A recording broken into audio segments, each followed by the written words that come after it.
जैन बेटा, class 9th math में triangles में बेटा हम कॉन्ग्रुएंसी कर रहे हैं। कॉन्ग्रुएंसी में हमने कुछ कंडीशंस को प्रूव भी किया था। आज एक और इम्पोर्टेंट कंडीशन है।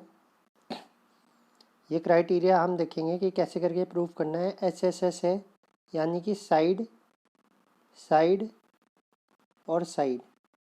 SSS का मतलब हो गया साइड साइड साइड। इसका क्या मतलब हो गया वो समझ लीजिए पहले। अगर एक ट्रायंगल की 3 sides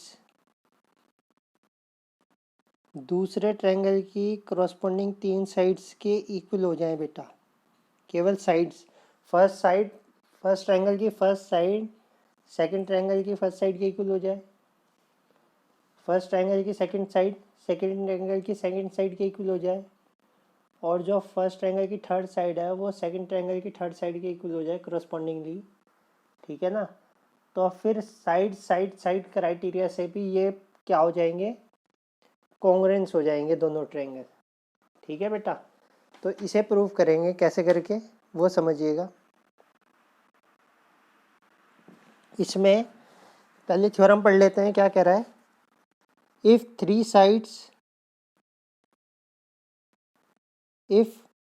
three sides of one triangle are equal to the corresponding 3 side of another triangle.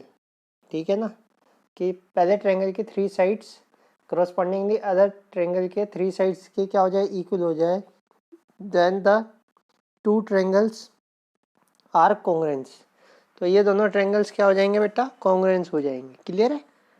तो इसमें आपको क्या क्या गिवन है वो समझिएगा। ये अभी आप केवल ट्रायंगल ये वाला समझिएगा, जो जो मैं फिगर में बना रहा हूँ, और एक आप ये समझिएगा। अभी केवल इन दोनों ट्रायंगल्स की बात कर रहे हैं, समझे बेटा। तो इन दोनों ट्रायंगल्स में ही समझिएगा अभी क्या क्या चीज़ है। क्या कह रहा है वो, ए भी जो है डी ई के इक्वल है, यानी ये वाली साइड इस साइड के इक्वल है, और ए सी जो है डी ई के इक्वल है। ए सी यानी ये वाली साइड इस साइड के इक्वल है, और बी सी जो है ई एफ के इक्वल है। बी सी एरी ये इस ई एफ के इक्वल है। ठीक है बेटा, तो ये 3 साइड दूसरे ट्रायंगल की 3 साइड्स के इक्वल हैं, ये हमें दे रखा है। हमें प्रूव क्या करना है, ट्रायंगल ए बी सी, ये वाला ट्रायंगल जो रेड वाला है, और डी ई एफ जो है ये ग्रीन वाला जो ट्रायंगल है, ये है कि क्या है, कॉन्ग्रुएंट है। ये हमें प्रूव करना है। ठीक है, इसको प्रूव करने के लिए बेटा आपको कंस्ट्रक्शन करनी पड़ेगी, कुछ चीज़ें अपनी तरफ से बनानी पड़ेंगी। कंस्ट्रक्शन, ये हैंडिंग आ गया है कंस्ट्रक्शन का। तो अब हमें अपनी तरफ से क्या बनाना है वो समझिएगा। हमें अपनी तरफ से एक ये ट्रायंगल बनाना है नीचे की तरफ। ये ट्रायंगल कैसा होना चाहिए वो ध्यान से समझिएगा, कि जो एंगल है ई वाला, ये जो एंगल है नीचे की तरफ वाला ई, एफ ई जी, ठीक है ना।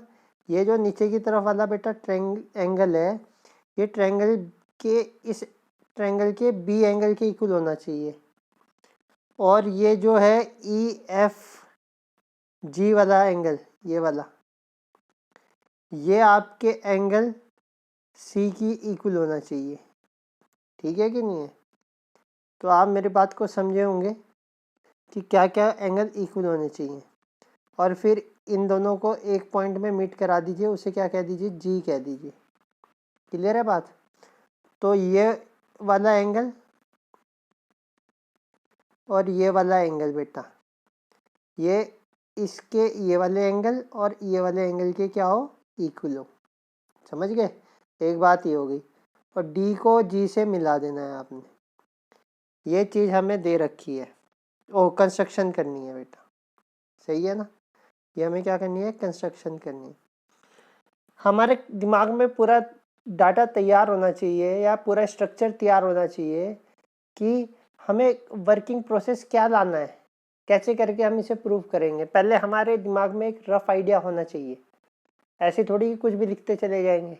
जब हम क्वेश्चन को समझेंगे तो हम पहले ये देखेंगे कि हमारे माइंड में एक रफ जो है स्ट्रक्चर तैयार हो जाए कि ऐसे ऐसे करके करना है। अब वो रफ स्ट्रक्चर मैं आपको बताता हूँ कि कैसे करके हम इसे प्रूव करेंगे। देखो बेटा, हमने अभी तक पीछे पढ़ा था angle side angle, side angle side और एंगल एंगल साइड, है ना। तो बेटा देखो, साइड साइड है तो मिल रही है हमें, साइड साइड, लेकिन हमें एंगल इक्वल नहीं पता चल रहा है। क्या नहीं पता चल रहा है कि कौन कौन से एंगल आपस में इक्वल होंगे। क्लियर है कि नहीं है। तो अगर जो है जैसे ये साइड इसके इक्वल है, ये वाली साइड इसके इक्वल है, ठीक है कि नहीं है, और ये एंगल भी इक्वल आ जाता, ए वाला किसके, डी के, तो साइड एंगल साइड से कॉन्ग्रुएंट प्रूव हो जाते कि नहीं हो जाते। तो हमारा वर्क ही ये है अब जो करना है हमें मेन, कि ए एंगल को किस एंगल के इक्वल दिखाना है, डी के। इसके लिए हमने ये पूरा वर्क किया। सही है कि नहीं है। जब ए डी के इक्वल हो जाएगा तो फिर हम इजीली साइड एंगल साइड से इन दोनों ट्रायंगल को क्या दिखा देंगे, कॉन्ग्रुएंट दिखा देंगे। क्लियर है बात। अब देखिएगा, बस आप याद रखिएगा ए बी डी के इक्वल है और ए सी जो है डी एफ के इक्वल है और बी सी जो है ई एफ के इक्वल है। ये यूज़ होगा। अब देखिएगा कि आगे कैसे करेंगे इसे प्रूव। थोड़ा सा छोटा लिखा है, थोड़ा सा आप ध्यान से देखेंगे तो समझ जाएंगे। अब मैंने एक तो ये ट्रायंगल ले लिया ए बी सी, ठीक है ना बेटा, ये वाला, और एक जो मैंने नीचे बनाया वो वाला ट्रायंगल ले लिया। क्लियर है। ये साइड इस साइड की इक्वल दे ही रखी है हमें, ठीक है ना। ये एंगल हमने इस एंगल के इक्वल बनाया था कंस्ट्रक्शन में, और ये वाला एंगल हमने इस एंगल के इक्वल बनाया था कंस्ट्रक्शन में। क्लियर है ना। तो ए बी सी और जी ई एफ में एंगल जो ए बी सी है, ए बी सी, ये जी ई एफ के इक्वल है क्योंकि हमने ये कंस्ट्रक्शन में लिखा है। एंगल ट्रायंगल ही ऐसा बनाया नीचे की तरफ, ट्रायंगल ही ऐसा बनाया कि ये क्या हो जाए, इक्वल हो जाए। तो ये एंगल इस एंगल के इक्वल है और ए सी बी ये वाला एंगल इस एंगल के इक्वल है, ई एफ जी के। क्लियर है बात बेटा, ध्यान से समझते जाइएगा। और ये बी सी जो साइड है ये ई एफ के इक्वल है, ये हमें दे रखा है पीछे। तीनों साइड करस्पॉन्डिंग दूसरे ट्रायंगल की तीनों साइड के इक्वल है, वो वाली बात हो गई। तो बेटा देखो, एंगल एंगल और साइड, एंगल एंगल साइड का क्राइटेरिया से ये दोनों ट्रायंगल कॉन्ग्रुएंट प्रूव हो गए। पहली बात तो इतना काम हो गया हमारा। तो ये ऊपर वाला और नीचे वाला ट्रायंगल कॉन्ग्रुएंट हो गए। जब ये दोनों ट्रायंगल कॉन्ग्रुएंट हो गए तो बेटा ये वाला और ये वाला जब कॉन्ग्रुएंट हो गए तो इनकी सारी साइड और सारे एंगल इक्वल होंगे कि नहीं होंगे। तो बस यही काम है कि एंगल ए एंगल जी के इक्वल आ जाएगा, ये वाला एंगल इसके इक्वल हो जाएगा, ये दोनों इधर वाले तो बगल वाले इसके इक्वल हैं। ए बी साइड जो है ये वाली इस साइड के इक्वल आ जाएगी, ए सी जो साइड है वो इस साइड के इक्वल हो जाएगी, ठीक है ना। और एंगल ए जो है एंगल जी के इक्वल हो जाएगा। सारे एंगल और सारी साइडें आपस में इक्वल हो गई। क्लियर है। ये सारा C P C T C से कर देंगे, corresponding part of congruent triangle. अब आगे आइएगा, ये जो हमने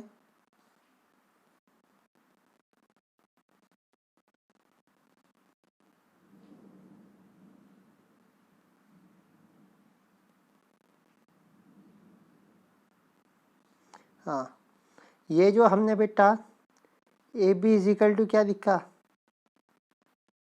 जी ई लिखा, ठीक है ना। A B is equal to क्या लिखा बेटा, एक मिनट रुको जरा कलर चेंज कर दो।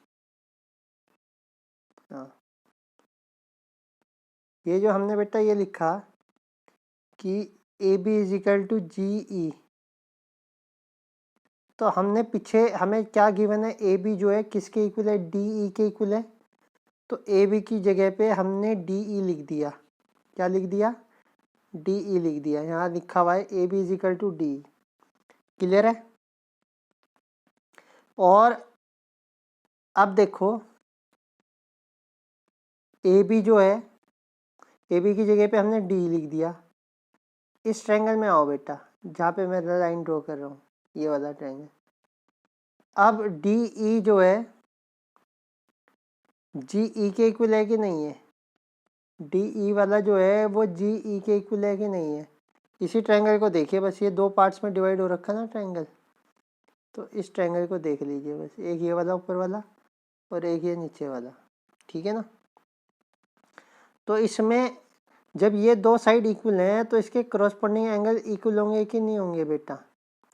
तो angle E D G, angle E D G ये वाला एंगल, और ई जी डी ये वाला एंगल इक्वल आ जाएंगे, क्योंकि हमें पता ही है कि आइसोसेलेस ट्रायंगल की ऑपोजिट साइड इक्वल होते हैं तो ऑपोजिट एंगल भी इक्वल होते हैं।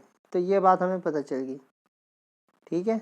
अब आगे आइए, अब क्या है, दूसरी साइड ले A C is equal to G F. A C ये वाली है और जी एफ ये वाली है, ए सी ए रही। ए सी किसके इक्वल है? डी एफ के भी इक्वल है कि नहीं है? तो ए सी की जगह पे डी एफ लिख दो, तो ए सी की जगह पे D F is equal to G F आ गया, ठीक है ना, क्योंकि ए सी किसके इक्वल है? डी एफ के इक्वल है। बेटा बस ये याद रखिएगा, यहाँ से उठा के मैं यहाँ पे इनकी साइड्स को चेंज कर रहा हूँ, जो ऊपर CPCT वाला कंसेप्ट है ना, यहाँ से ये दोनों साइडें उठा के मैं यहाँ पे चेंज कर रहा हूँ। अब वही बात यहाँ पे आ गई, अब इस साइड के ट्रायंगल में आओ बेटा, ये वाले दो ट्रायंगल में, ठीक है ना। अब इन दोनों ट्रायंगल में ये साइड इस साइड के इक्वल है, तो यहाँ पे भी आइसोसेलेस ट्रायंगल बनेगा, और जब आइसोसेलेस ट्रायंगल बनेगा तो इसके भी ऑपोजिट एंगल क्या होंगे? इक्वल होंगे। तो एफ डी जी जो है एफ जी डी के इक्वल हो जाएगा, इस एंगल के इक्वल हो जाएगा, ठीक है कि नहीं है। इसे 1 कह दीजिए और इसे 2 कह दीजिए, दोनों को ऐड कर दीजिए, लेफ्ट साइड वाला आपस में ऐड होंगे, ठीक है ना, और राइट साइड वाले आपस में ऐड होंगे। क्लियर है कि नहीं है? तो जब आप इन्हें ऐड करोगे तो ये इसके इक्वल आ जाएगा, ई डी जी। अब देखो ऐड करने पर this plus this, E D G ये रहा, सॉरी ये रहा, ई डी जी ऊपर वाला है और एफ डी जी भी ऊपर वाला है, तो इन दोनों को मिला के ये टोटल एंगल डी बनेगा कि नहीं बनेगा बेटा? इस साइड एंगल डी बन गया, ठीक है कि नहीं है। और ई जी डी और एफ जी डी को मिला के एंगल जी बन गया, ये एंगल डी एंगल जी के इक्वल हो गया, ठीक है कि नहीं है। एंगल डी एंगल जी के इक्वल हो गया, सही है कि नहीं है। और एंगल ए जो है एंगल डी के इक्वल है, ये वाला एंगल ए एंगल डी के इक्वल आ जाएगा। क्यों आ जाएगा? क्योंकि एंगल जी जो था ये हमने कॉन्ग्रेंट दिखा, ये नीचे वाला ट्रायंगल इस वाले ट्रायंगल के कॉन्ग्रेंट दिखा दिया, तो एंगल जो जी बनेगा वो किसके इक्वल होगा? ए के। तो जी की जगह पे मैं ए रख सकता हूँ कि नहीं रख सकता? तो जब ए और डी जो है आपस में एंगल इक्वल हो गए, ए और डी जब आपस में इक्वल हो गए, तो अब हमारे पास हमें मेन यही दिखाना था बेटा कि एंगल ए और एंगल डी किसी भी तरह से क्या हो जाए? इक्वल हो जाए। और इक्वल होने के बाद तो बस हम इन दोनों ट्रायंगल में कॉन्ग्रुएंसी रूल लगाएंगे बेटा, ये साइड इस साइड के इक्वल, ये साइड सॉरी ये एंगल इस एंगल के इक्वल, और ये वाली साइड इस साइड के इक्वल आ जाएगी, ठीक है ना। और ट्रायंगल ए बी सी और ट्रायंगल जो है डी ई एफ दोनों साइड एंगल साइड के क्राइटेरिया से कॉन्ग्रुएंट हो जाएंगे। और कॉन्ग्रुएंट होने की वजह से अब हमें ये पता चल गया कि अगर तीनों साइड भी इक्वल हो क्रॉसपोंडिंगली दूसरे ट्रायंगल की, तो दोनों ट्रायंगल क्या हो जाएंगे? कॉन्ग्रुएंट हो जाएंगे। थोड़ा सा कॉम्प्लिकेटेड है, एक दो बार समझिएगा, ठीक है ना। तो आप इसे कर पाएंगे। बाकी तो थ्योरम्स अगर नहीं भी हो रही तो इतनी बड़ी बात नहीं है, आपको केवल इसके रिजल्ट तैयार रखने हैं, क्योंकि वो बहुत ज़्यादा अप्लाई किए जाते हैं, है नहीं है बेटा। तो आप समझ गए होंगे कि कैसे कैसे करके करना है। आज के लिए इतना ही है। जय हिंद बेटा।